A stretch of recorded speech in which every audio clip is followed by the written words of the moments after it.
Hey, I'm Matt Nichols at MrMaple.com, and welcome back to another Mr. Maple Show video.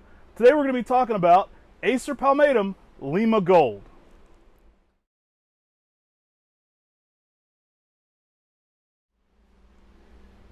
Hi, I'm Tim Nichols, and welcome to the Mr. Maple Show.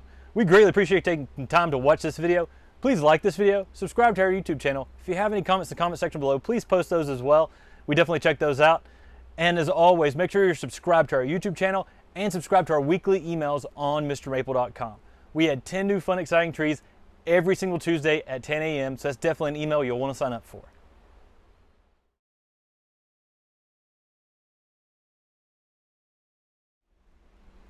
So Acer Palmatum Lima Gold is a great tree for its color patterns as well. This tree is going to go through some really nice changes.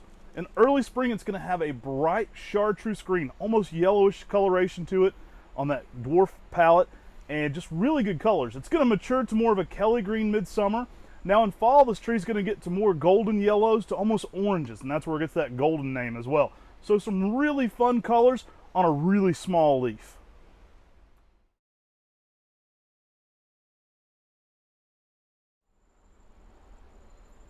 Acer Palmatum Lima Gold is one of the smallest Japanese maples that we offer. It forms a nice, small, rounded shaped Japanese maple that will end up getting about 4 to 5 feet tall, by about 4 to 5 foot wide in 10 years.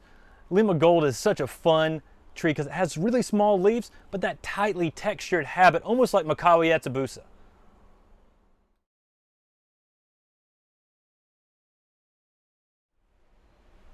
So because of that small size, there are a lot of great uses for Lima Gold. I recommend this one for container culture. It's a great tree in a container. Put it in a pot, put it on the patio, enjoy it in different places in the garden, have some versatility to move it around. Because of that smaller overall shape and size, it's going to lend itself exceptionally well for container gardening. Now, this works outside zones 6 through 9 in the container, in the ground in zone 5. So you want to protect your pots in zone 5, from some of those zone 5 winters. Typically we say in the container takes it down 1 zone. Now, because of that small foliage, this is an excellent candidate for bonsai. People often ask what are some of my favorite Acer Palmatum cultivars for bonsai, and Lima Gold is an exceptional candidate. It has very tiny foliage, as you can see. It's a tree that's going to look really bonsai-esque on its own without a lot of work, so it kind of works for the novelist bonsai person for sure, because it's going to look great even if you don't know what you're doing and you're not a bonsai expert. It's going to make a great looking plant. And that overall small, dense habit and color is really going to pop in a bonsai setting. Now, this tree works great in the ground too. You can put this out in your conifer garden. You can pair it against other small dwarf Japanese maples or conifers. You know, the exceptional bright green foliage is going to look awesome against something like Hime Sojo or Shana. That's a great pairing for these because they're going to be small plants. You could even do something like a container Shana and a Lima Gold container, and then have those color patterns to play off of. So it gives you a lot of options, and it's a tree that just it works well in almost any setting. It's a very sun tolerant plant. This is one, in general, most Japanese maples early morning sun, late day shade, but this is one that can handle a good bit of sun as well. So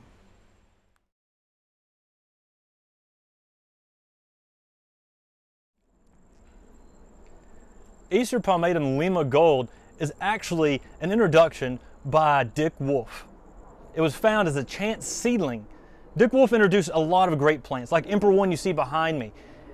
Lima Gold is one of those trees that he had this one seedling, and he gave it to one of our good friends, Ed Shin. Ed is actually the reason why this tree is in the nursery trade today. You may know him as NJ Acer. He has a beautiful garden of Japanese maples in New Jersey.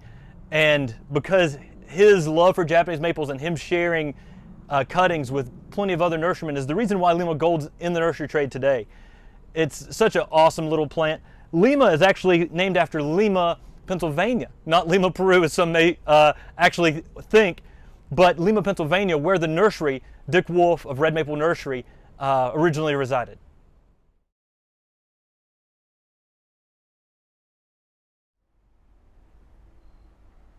So here we have an up-close look at Acer Palmatum Lima Gold. We actually have a lot more than this one set, but they're spread out a little bit in the greenhouse. So we wanted to focus in here on one little grouping of these and just show you something we like about this amazing plant up close. I really like the tight textures, the small leaves. These leaves may be hard to tell how small they are. And so one of the things we wanted to do is bring this in here and give you an example with this quarter. So you see there's a big difference in the size of these leaves than something like Mikawa Yatsubusa.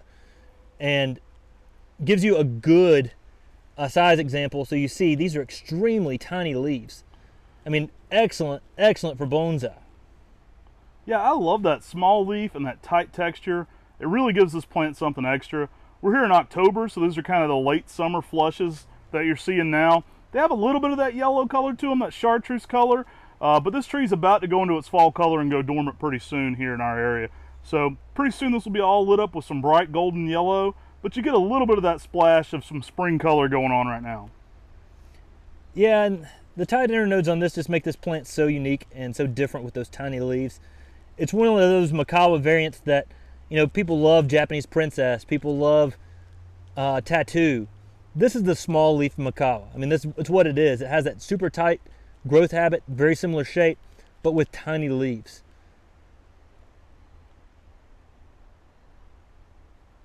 Excellent tree for the container garden. I can't stress that enough. I think that's one of the best benefits to this is it's a small grower.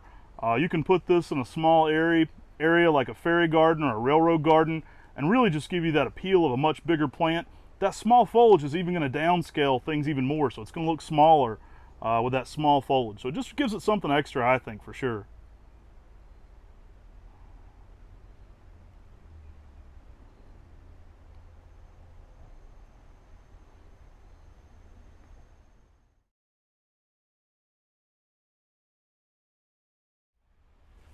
So Tim, what's your favorite thing about Lima Gold?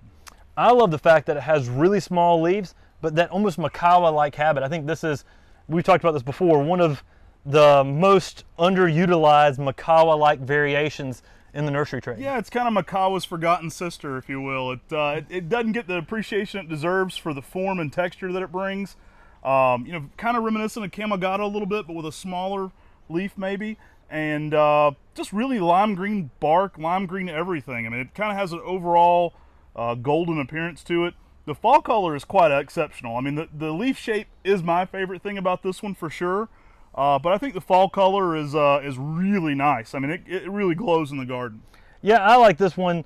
It has that exact same tight internodes that Mikawa Yatsubusa has, and smaller leaves. So really, while Macaw was so popular for bonsai, this one should be even more popular because it has the same branch structure, the same tight internodes, but really tighter leaves. Mm-hmm. The first time I saw this one in Ed Shin's garden, it's right there at the entranceway to his house, I was just blown away with the plant. I think we might have had a graft of it before that, but I hadn't saw one in its full grandeur like that, and it was just super cool to see. It's obvious why it's a popular tree. I've actually heard of some people that tell me they like this one better than Mikawa Yatsubusa, which may be blasphemy to some of the Mikawa fans out there, but it is one of my favorite trees, and I definitely think it's a tree that's underappreciated and a little underutilized in the garden. Yeah, it's great for containers, great for small spaces. I mean, it's a really slow-growing dwarf, but at the same time, small leaves, which gives it a unique texture. I think so too. It's one that I think you definitely need in your garden if you're a maple collector, especially for the story and the lineage. Especially if you know Ed Shin, just a cool history to that, how it got into the trade. You know, all the plants originate from just that one plant. And we'll throw in a picture of his plant. It's probably bigger than that now. It's probably an older photo of it, but we'll throw in a picture of his plant in this video as well.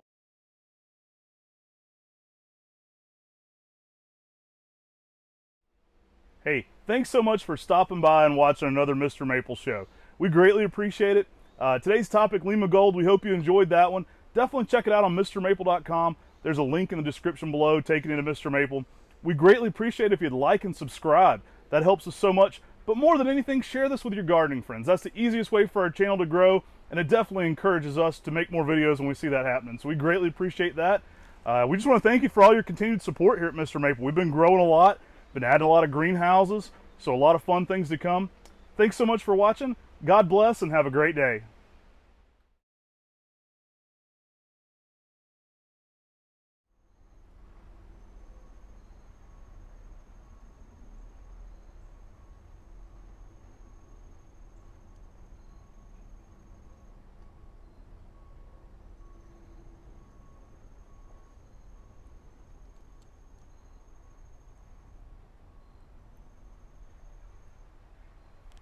If you're still watching at this point, in the comment section below, comment your favorite dwarf Japanese maple. And let us know what cultivars you've personally tried to bonsai of Japanese maples.